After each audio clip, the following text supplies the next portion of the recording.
सब सेकी धूल में मिल जाएगी। और इधर ग्वाल बाल जो है घर पे चोरी कर रहे हैं भगवान।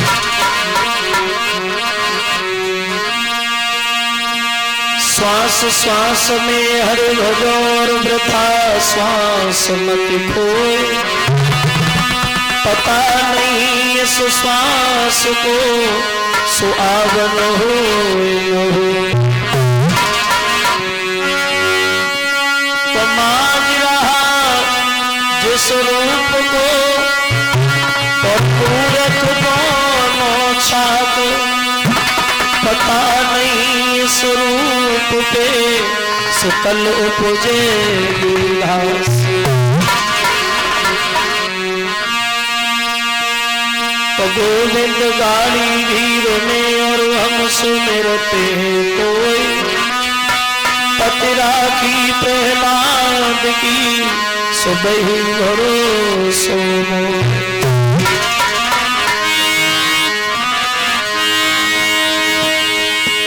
श्री विष्णु पिता लक्ष्मी मैया,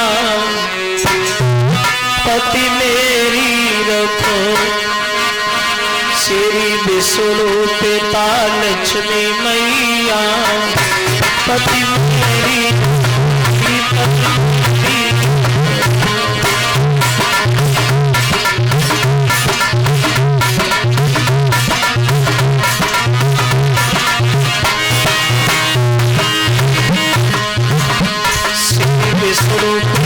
लक्ष्मी मैया, पति मेरी रखो, लाज मेरी रखो।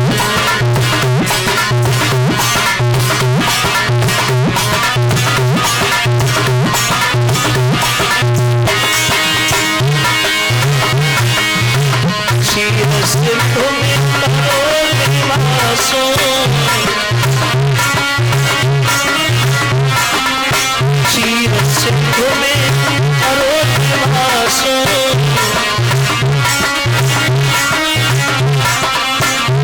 हरे शेष नाग की सिया, पति मेरी मेरी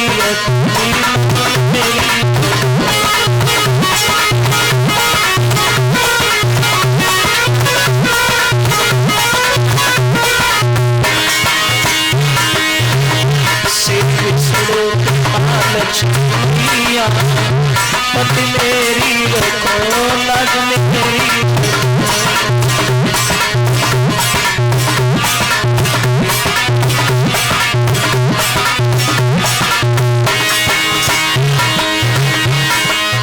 त्रेता में श्री रामचंद्र है, त्रेता में श्री रामचंद्र है।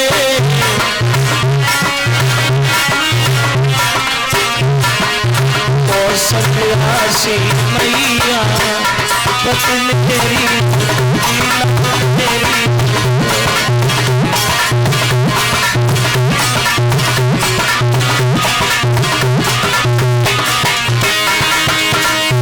श्री विष्णु लक्ष्मी मैया, तेरी भक्ति तेरी रखो।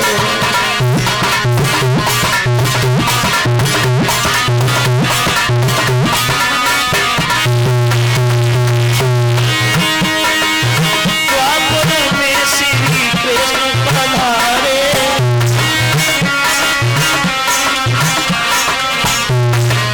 कृष्ण पधारे, श्री कृष्ण पधारे।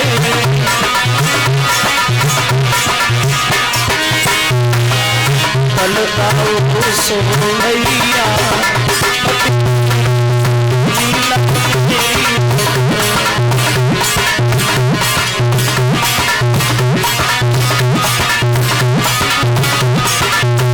श्री विष्णु पिता लक्ष्मी मैया, तेरी भक्ति तेरी।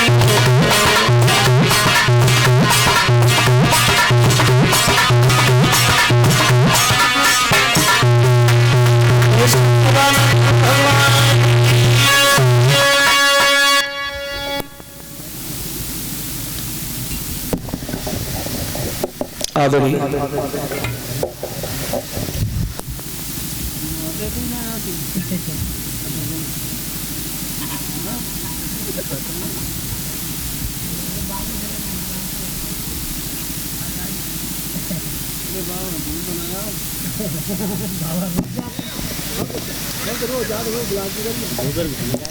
सभा में उपस्थित हमारे सभी श्रोता बंधु,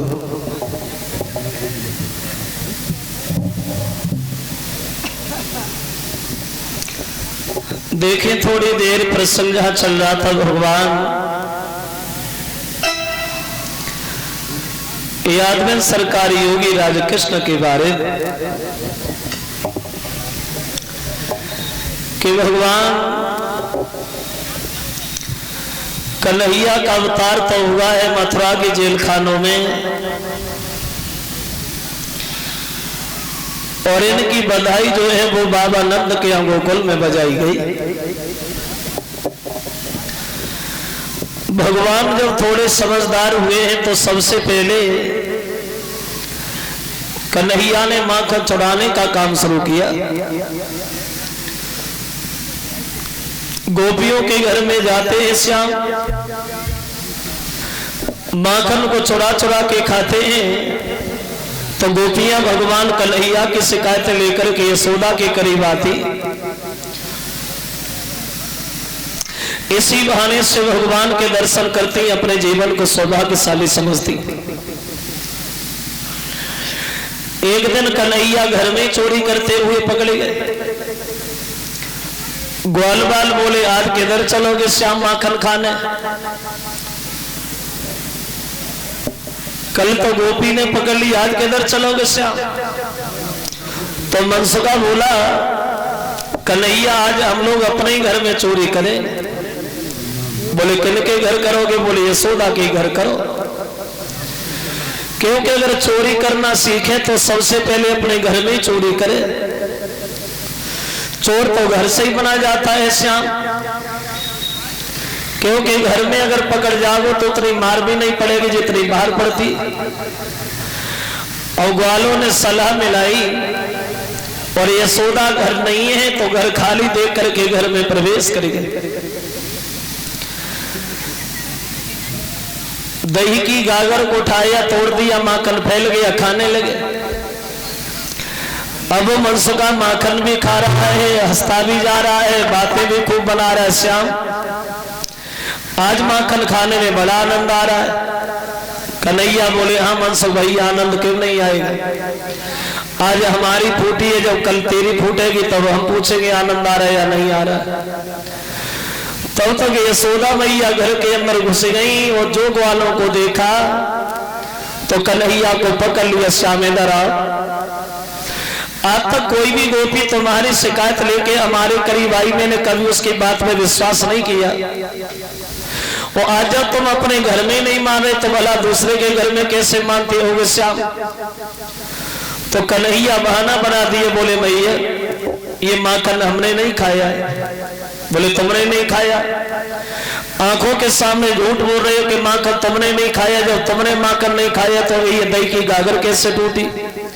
तो कन्हैया बहाने बनाने लगे, मैया तो बड़ा भोली, तुम आई हो, तुमसे थोड़ी देर पहले हम घर में घुसे, हम तो दरवाजे पे खेल रहे थे, ये माखन हमने नहीं खाया। बोले किसने खाया? जवाब दिया जो घर में बिल्ली है वो बर्तन तोड़ती है, तो मेरा दोष लगाती, मैया हम काहे को चोरी करेंगे? कन्हैया बहाना बनाते हुए बोले मैया सुनो कि मैया घर में कजरी बिल्ली और बेहद चोरनी दिखाती है।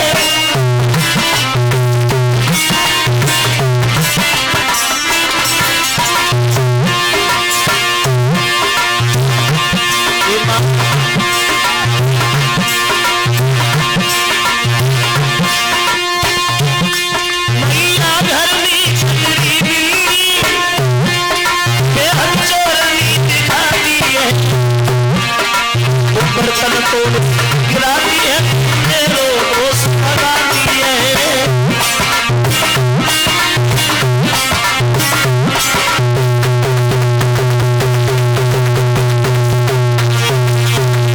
बहाना बना मनाने लगे, भगवान माँ घर में जो बिल्ली है वो बर्तन तोड़ती है, तू मेरा दोष लगाती, भला मैं काय को चोरी करूंगा?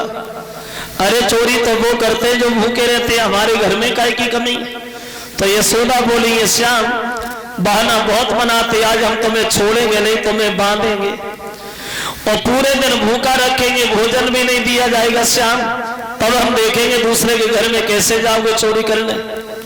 अब यशोदा कन्हैया की कलाई पकड़ के आंगन में उखल से बांधने लगी, भाग करके गई, रस्सी उठा ले आई, लेकिन जब रस्सी लाई तो वो रस्सी छोटी पड़ गई, दोबारा दौड़ी दूसरी रस्सी ले आई, लेकिन वो भी छोटी पड़ गई। यहां तक प्रमाण मिला कि पूरे मोहल्ला की रस्सी इकट्ठी कर ली, लेकिन भगवान फिर भी नहीं बंधे। अब यशोदा झुझला रही, श्याम चाहे हमें पूरे गांव की रस्सियां लानी पड़े, आज हम छोड़ेंगे नहीं, तुम्हें बांधेंगे। अब यशोदा झुझला रही है, कन्हैया हंस रहे, और समझ में ये नहीं आ रहा है कि कन्हैया का शरीर मोटा हो रहा है या वो रस्सी घट रही है। यशोदा गुस्सा में, कन्हैया हंसने में लगे। एक कवि कहता है कि वो रस्सी घटती जाती है और या अंग मुटाते जाते हैं।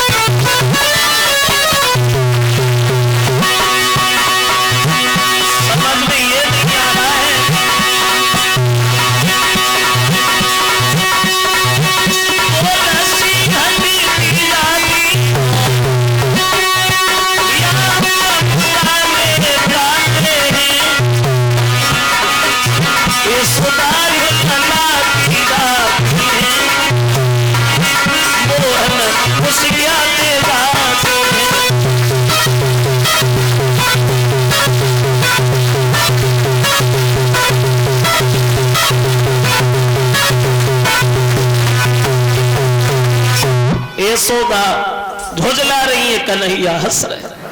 समझ गए कि भगवान ज्यादा परेशान है, मैया तो छोटी रस्सी जो देखी उसी में बंध गई। अब यशोदा कन्हैया को उखल से बांध के जो अंदर चली गई आंगन में काम करने, ग्वाल बाल अपने अपने घर चले गए। और कन्हैया ने देखा कि हमारी तरफ कोई देख ही नहीं रहा, किसी का ध्यान ही नहीं, तो उस उखल को लुढ़काने लगे और धीरे धीरे लुढ़काते लुढ़काते दरवाजे पे पहुंचे। द्वार पे यमला अर्जुन नाम के दो वृक्ष खड़े थे, उनके बीच में जाके फंसाया और धीरे से कन्हैया ने झटका मारा, वे दोनों वृक्ष टूट गए। उन दोनों वृक्षों से दो पुरुष प्रकट हो गए जो कन्हैया को देख करके खूब हंसे। कौन थे ये दोनों और क्यों हंसे भगवान को देख के? तो सुखदेव समझा रहे, सुनो महाराज परीक्षित, ये दोनों जो थे ये पूर्व जन्म में एक कुबेर के लड़का था, तब इनका नाम था नलकूबर मलगरी। भोले बाबा के वरदानी, कैलाश पर्वत पर निवास करने वाले, लेकिन ये दोनों घमंडी बहुत थे, दोनों का अपने ऊपर घमंड बहुत ज्यादा था। एक दिन दोनों ने मदरा पान किया, शराब पी, और जो शराब पी तो इन्हें नशा हो गया, जब नशा हो गया तो बुद्धि खराब हो गई। और शराब के नशा में दोनों घमंडी अपनी पत्नियों से बोले कि चलो आज स्नान करेंगे, नहाएंगे। बोले चलो। सरोवर के किनारे पहुंचे, बोले नहाएंगे तो, लेकिन ऐसे नहीं नहाए। कैसे नहाए? तो दोनों शराब के नशा में अपनी पत्नियों से बोले नहाएंगे, लेकिन ऐसे नहीं नहाएंगे। कैसे नहाएंगे? तो कहते हैं कि वस्त्र उतारो मेरी प्यारी, वो आज नंगे हुई बिना में।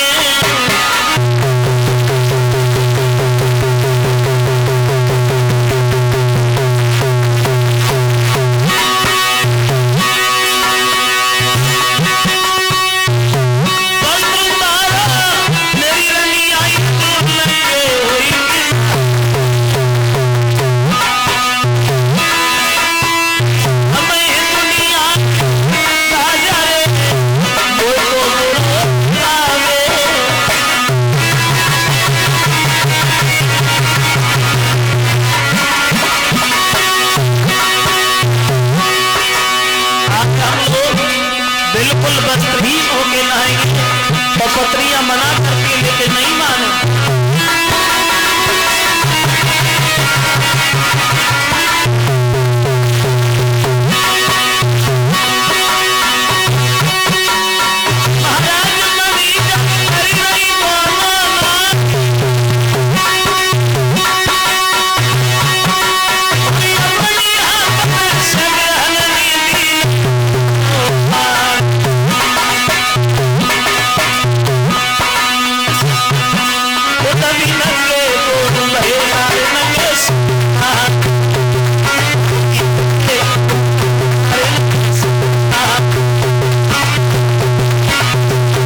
माने वो अपने हाथों से वस्त्र उतारे, उसी सरोवर में बिल्कुल वस्त्रहीन होकर के नहाने लगे। नहा रहे हैं दोनों। अकस्मात देवर्षि नारद उधर से निकलते हुए जिस समय गए हैं भक्तों, तो दोनों पत्नियां भागी अपने वस्त्र पहने, लेकिन वे दोनों घमंडी बिल्कुल नंगे खड़े रहे पानी। नारद को क्रोध आ गया, मूर्खो, सब कुछ जानने के बाद में भी एक जड़ की तरह खड़े हो और तुम्हें ये बुद्धि नहीं है, तो हम तुम्हें ये श्राप देते हैं कि तुम दोनों वृक्ष बन जाओगे, कपड़ा पहनने की जरूरत ही नहीं पड़ेगी। जब ये कहा कि वृक्ष बन जाओ, तो दोनों रोने लगे, बोले महाराज जब हम वृक्ष बनेंगे तो हमारा उद्धार कैसे होगा? बोले उद्धार तब होगा जब 16 कला से भगवान कन्हैया का अवतार होगा, उन्हीं के द्वारा तुम्हारा उद्धार होगा। तो ये वही थे दोनों जो भगवान की बार बार वंदना करते हैं और ये परम धाम के लिए जाते हैं। अब क्या हुआ? इधर नंद बाबा ने जब ये देखा है, ना तो कोई तेज हवा चली और ना तो कोई आंधी आई। बिना हवा आंधी के इतने भारी भारी वृक्ष कैसे टूट गए? अगर ये वृक्ष कहीं कन्हैया के ऊपर धोखा से गिर जाते तो क्या होता? जब से कन्हैया का गोकुल में जन्म हुआ है तब से कोई ना कोई नए दिन कुछ ना कुछ घटना घटती रहती। अगर ये वृक्ष कन्हैया के ऊपर गिरते तो क्या होता? तो सब लोगों से सलाह मिलाई, उस गोकुल का त्याग कर दिया। एक तुलसी का वन था जिसे वृंदावन कहते हैं, उस वृंदावन में जाकर के सब लोग बड़े सुंदर सुंदर महल बना के रहने लगे। अब इधर सब लोग वृंदावन में निवास करेंगे। श्रोता बंधुओं, तो एक दिन श्याम सुंदर अपनी मैया यशोदा से एक बात बोले हैं, माँ एक बात बता। क्या? देखो सुबह ही सुबह भैया बलराम ग्वाल बाल गांव के जितने भी गोप हैं सब चले जाते गाय चराने और मैं घर में अकेला रह जाता हूँ। मैया मुझे अच्छा नहीं लगता, मैं भी जाऊंगा। तो यशोदा बोली तुम क्या करोगे श्याम? अरे हमारी गायों का ठेका है, लोग चला लाते, तुम क्या करोगे? कन्हैया जिद फान गए, नहीं मैया हम तो जाएं, मुझे घर पे अच्छा नहीं लगता। माँ सब लोग सुबह ही निकल जाते, अकेले बने रहते, मुझे घर में समय नहीं करता, मैं भी जाऊंगा। तो समझ गई यशोदा, हटीला मानेगा तो है नहीं। बोले जाओगे? बोले हाँ।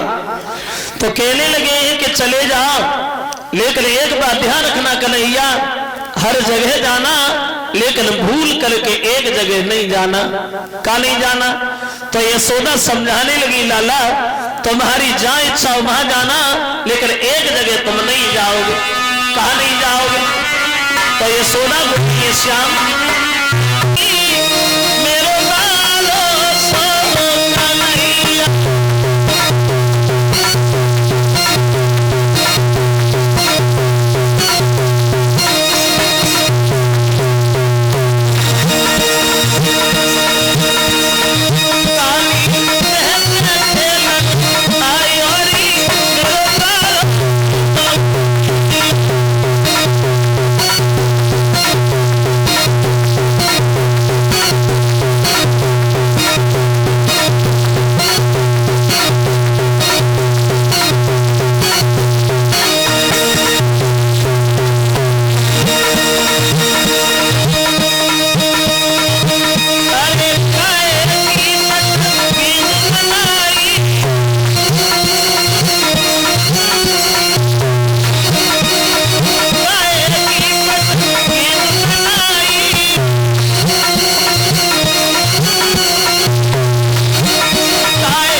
धीरे धीरे गाते गुनगुनाते पहुंच गए काली देह पे।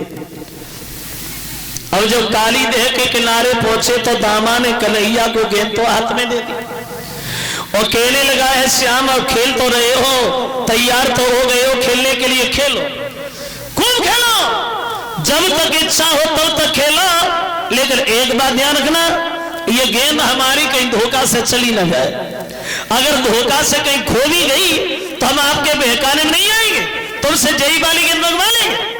कन्हैया कहने लगे दामा और खेलनी है खोनी थोड़ी है।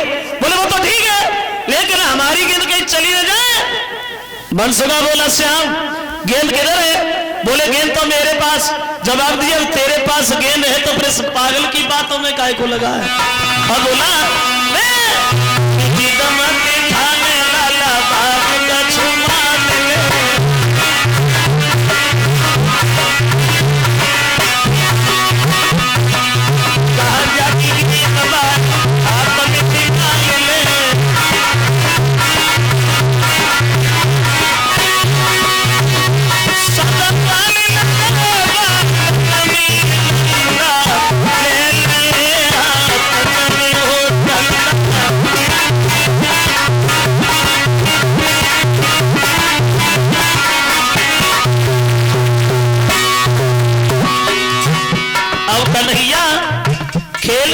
शुरू हो ग्वालों को काली भैंस की तरफ खड़ा कर दिया और खुद विपरीत दिशा में खड़े हो।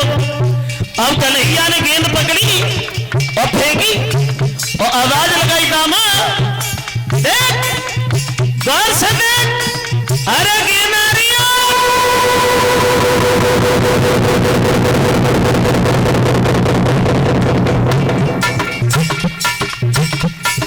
मारो जब तो लाला कसी के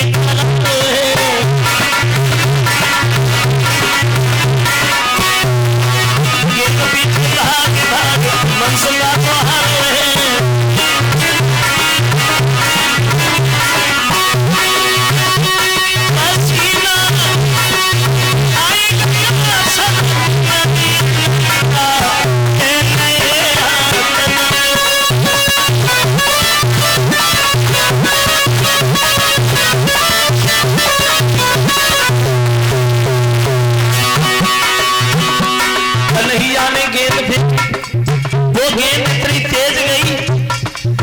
रफ्तार है गेंद की।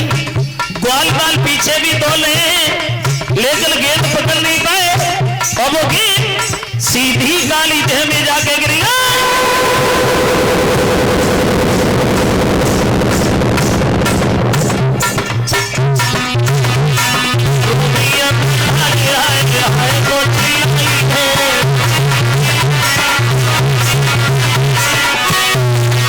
कहा मेरी लगी है वो तो आई है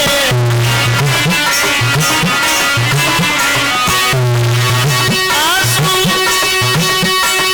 भरिया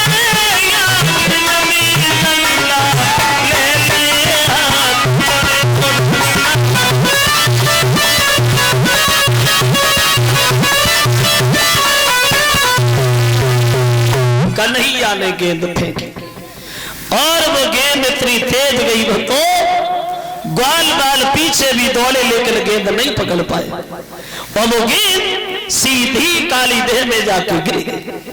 जो गेंद काली देह में गिरी दामा भागा और भाग करके कन्हैया के पीताम्बर को पकड़ लिया।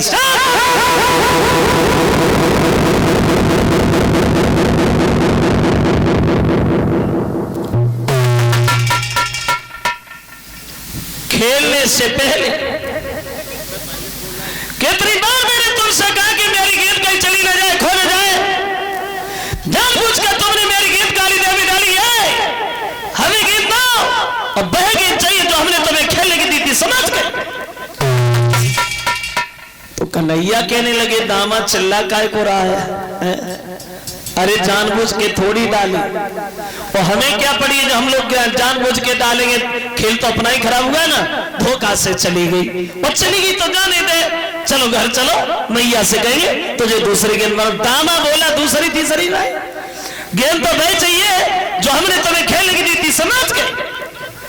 पीताम्बर को पकड़ के खींचने लगा कन्हैया को नहीं अपनी तरफ और जब पीताम्बर पकड़ के खींचने लगा तो कन्हैया को क्रोध आ गया। बोले दामा अरे पागल है बुद्धि खराब है तेरी। और बोले भगवान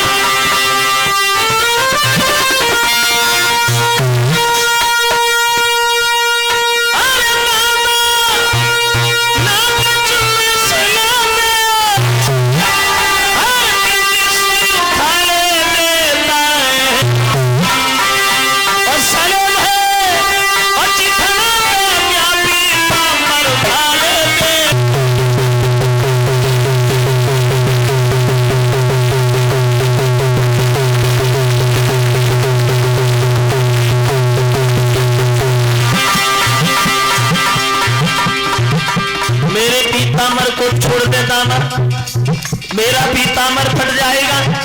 दामा चिल्लाने लगा, श्याम गेंद चाहिए, बात न करो, गेंद दो। और वह गेंद जो हमने तुम्हें खेलने की दी थी, तो कन्हैया बोले दामा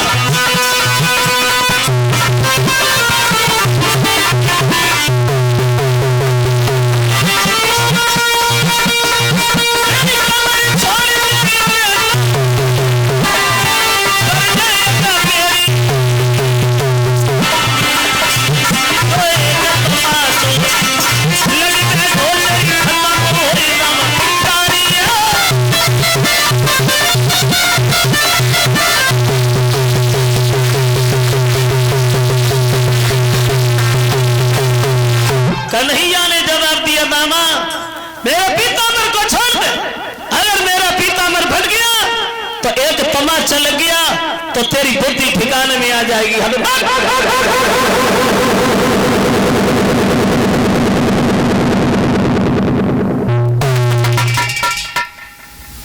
जो कन्हैया ने कहा कि तमाचा लग गया, अब दामा ने पीताम्बर तो छोड़ दिया और भाज की लाठी उठाई। आ इधर बड़े के तो आ, मेरी गेंद काली देह में डाल दी, हम ही तमाचा खाएंगे। अरे इतने बड़े बलवान कब से बन गए हो श्याम? मेरी गेंद काली देह में तो हम ही तमाचा खाएंगे। इधर बड़े के आए लाठी में दोबारा खड़े नहीं हो पागे, समझेगा? बड़े बाप के लड़का हो तो अपने घर के लिए हो। अब बोला कि तुम एक तमाचो मारोगे तो तेरी लाठी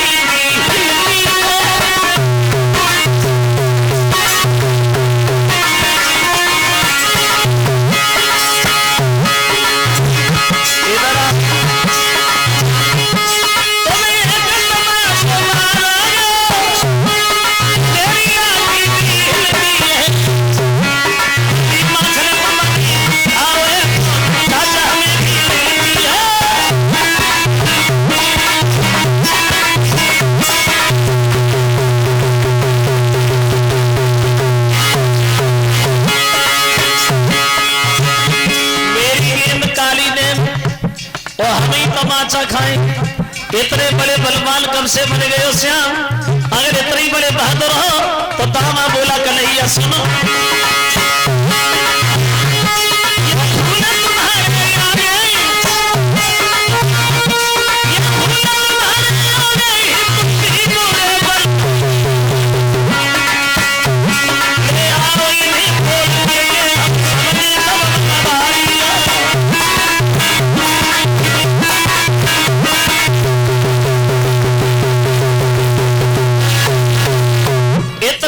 बलवान कब से बन गए श्याम? इतने बड़े बहादुर हो तो कंस के घर से खबर आई, उस समय से तुम्हारे घर में भोजन नहीं बना, भूखे घूम रहे सब लोग। इतने बड़े बलवान हो तो ये फूल भी तुम्हारे आगे है, तुम भी पूरे बलधारी हो। और ले आए तोड़ के तब हम समझे बनवारी, हमसे अच्छा मार देगा। जो ये शब्द कन्हैया ने दामा के सुने और ज्यादा क्रोध आ गया। दामा कमल के फूल और ये कंस की बात तू हमें क्या दे रहा है? देखना तेरी आंखों के सामने मैंने कंस को जमीन में न मिला दिया तो मेरा नाम भी श्याम नहीं। और रही बात भूलोगी, थोड़ी देरी खड़ा रहे, हम अभी गए और अभी आए। भागे श्याम कदम वृक्ष पे चले और काली देह में छलांग लगा गए। ऐसा ही नहीं,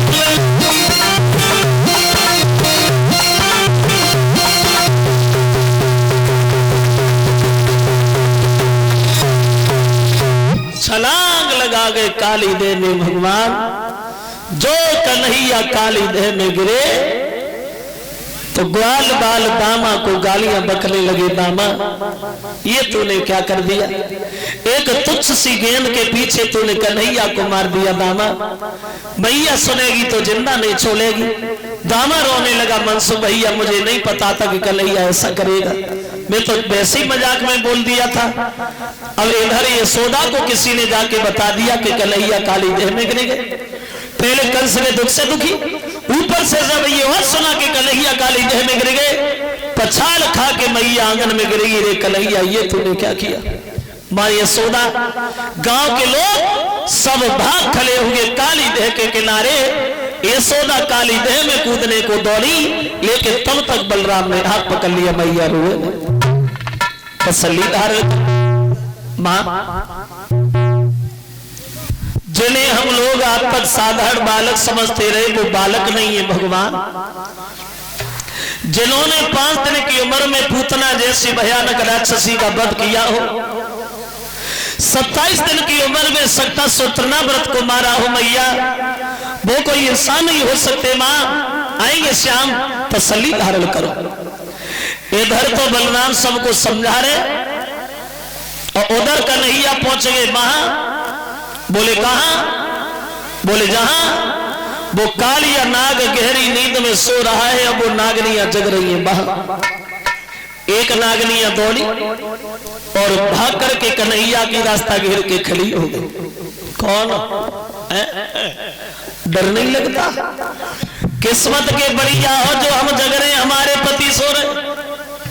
अगर धोखा से भी जग गए, फुसकार मार दी तो तुम्हारे जीवन की कहानी खत्म हो जाएगी। धीरे से निकलना, सो नहीं करना। क्या भगवान बोले नागनिया, अरे तू जिसकी हमें कहानियां सुना रही है, और हम तो उसी से मिलने आए। अरे जगह जगह हम ही तेरे पति की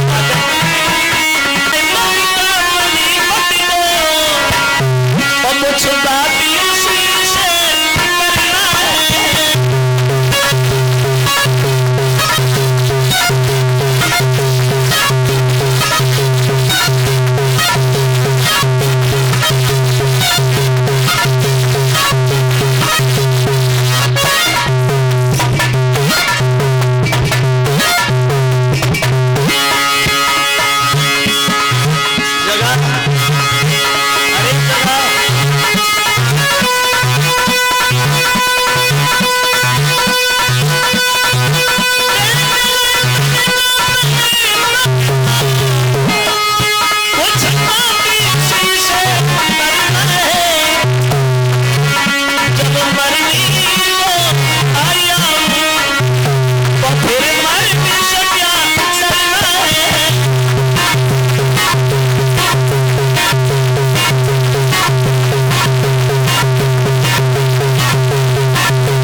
हम ही देखे तेरे पति की ताकत। जगह तो एक नागनी आगे बढ़ के कहने लगी, जितना ही छोटा है उतना ही खोटा मालूम पड़ रहा है। बेटा हम तो तुम्हारी बला भले की कह रहे, बहुत सुंदर हो तुम। अगर मेरे पति जग गए, फुसकार मारेगी तो मर जाओ, और मर जाओगे तो हम नहीं रोए, लेकिन तुम्हारी माँ घर पर रो के जरूर मर जाएगी। इसलिए चुपचाप चले जा, सो नहीं करो। क्या भगवान बोले नागरिया, अरे तू मुझे छोटा कह रही है। हम छोटे जरूर हैं लेकिन खोटे बहुत हैं जगह। अरे जगह अब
अरे जगा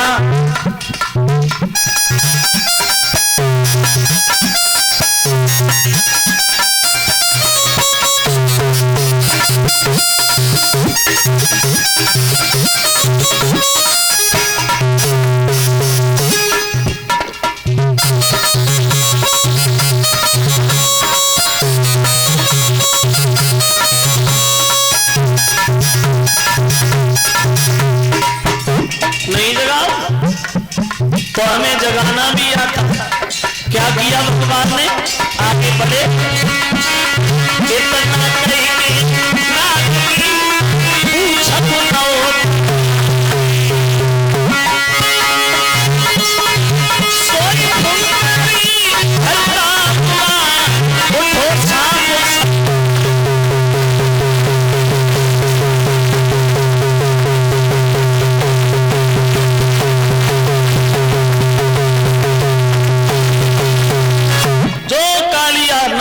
पूछे पे लात धरी 17 चलवा